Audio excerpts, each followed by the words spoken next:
Keď boli deti ešte malé, snažila som sa pri pečení vyhýbať cukru a keď tak ho nahradiť medom alebo iným prírodným sladidlom.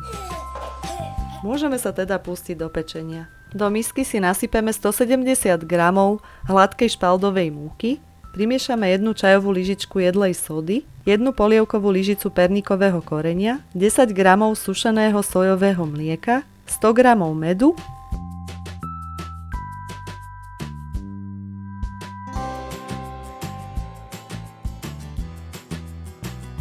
o zvyšky v poháriku sa postarajú deti, potom už iba 2 vajcia a všetko spolu poriadne premiešame.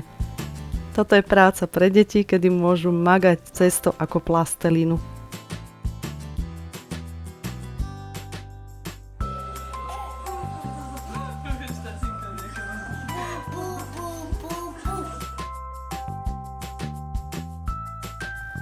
Keď máme cesto pekne spojené, dobre vymiešané, uložíme na 2 hodiny do chladničky.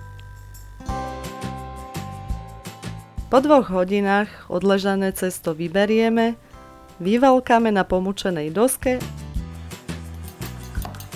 rozmiešame jedno celé vajíčko a vykrajujeme požadované tvary. Dáme na pečiaci papier, potrieme vajíčkom a môžeme dať piecť.